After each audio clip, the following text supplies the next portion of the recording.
My name is Dr. Robert Anthony. I'm a child surgeon in Bangalore, but I'm here today talking as a parent and as someone who's very interested in the school system for our children.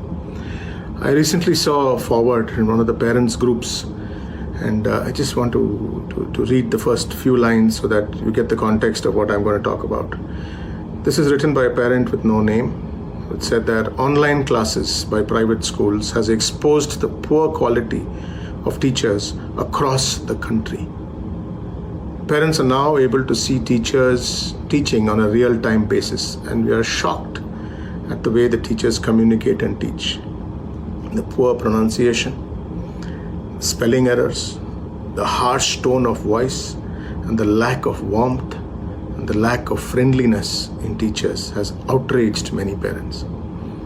Questions are now also being raised about the high fees that they charge and the value delivered in return. I just want to share my thoughts on this. I'm a surgeon for more than 20 years, and I'm pretty good at the job that I do. But even now, when a parent requests me, when I'm about to operate on their baby, and they say, "Doctor, I want to come inside the operating theater to see how the surgery is done on my child," the answer is a clear no. There are many times the parent is themselves a doctor or a nurse, and when they request it, most surgeons all over the world don't allow it. This is basically because no matter how skilled or experienced you may be in your job, doing it while being watched live changes the stakes, even for the most simple job. And as a parent, we teach our children at home in the evening for 1 or 2 hours, and teaching them one-on-one. I'm sure we're able to give a lot of warmth and keep a gentle voice and teach them as a one-on-one relationship. But even there, honestly, when I've tried it, I do end up raising my voice and being a little unfriendly to my child when he doesn't listen. Put yourself in a situation where you're handling 20 to 40 students. Even under one roof in the real classroom, it's not easy. But they've learned how to handle that. And suddenly now, they're having to teach 20 to 40 children online, each child in their own home, and most children having a parent sitting next to them, and the teacher knowing that they're being watched by these teachers. It is a different world. I'm not making excuses for some of the teachers who you saw. But I'm saying let's not tar all our teachers with the lack of respect for them. As about the poor pronunciation, trust me, in most of these prestigious tuition centers which teach our older children for IIT or the NEET or the other exams, most of the highly sought teachers are not the ones with the best pronunciation. They're the ones who are able to give their concepts clear to the children. In fact, the children prefer to listen to them because they're able to learn much faster. Even in my own work situation, there are some doctors who are terrible in their pronunciation. Trust me, terrible. And they come across quite rude as well. But their work is excellent. At the end of the day, in some professions, it is the end result which matters, not the presentation. I'm not saying that it's an excuse, but let us be patient. And they are learning. And let's look at the whole picture which they're doing. Teachers in almost all the schools are generally trained professionals.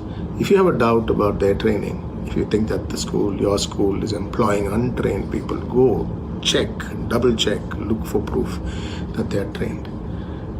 And they're trained in their subject, and they're trained in handling kids under one roof, under their direct supervision. They've not been trained in handling 40 children in different homes at a distance. Working from home comes naturally to some of your professions. It comes to the software people, it comes to maybe the call center people, or technical, financial people. It doesn't adapt itself to schools very easily or to hospitals very easily. I'm struggling. I'm doing online consultations now because of the corona period, and it's really hard. And I tell my patients, I said, look, I can do this much on a telephone session with you, but if I can't figure it out, I'll have to wait till you come back, and then I'll check again. And all I'm asking is, please don't put additional stress on these teachers who are learning. Some of them are not young and they've never done an online class before. Let's give them the patience.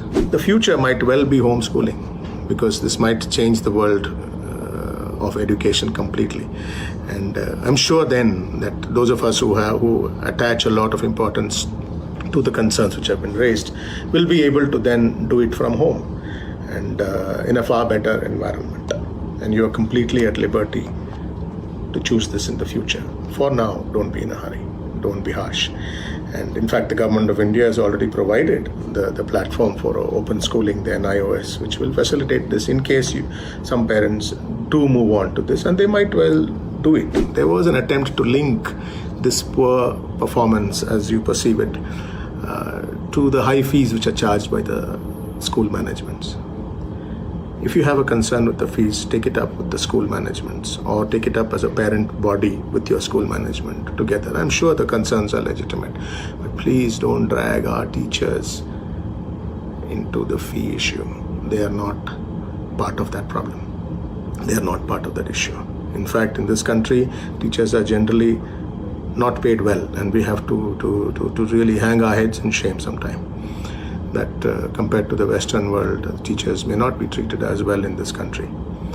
And therefore, to link the high fees to the teacher's pronunciation is a bit harsh. We come from a country where teachers are respected greatly, and Guru Devo Bhava is what we learnt with. Corona probably is changing that, but I think that's because of the anxiety which everybody is facing.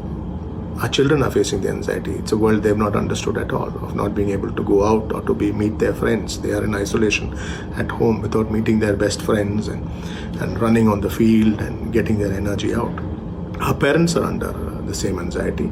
Our work, our home situation, and the fear for our children's future. I'm sure the parents are anxious as well. That may be what is fueling some of this anxiety collectively.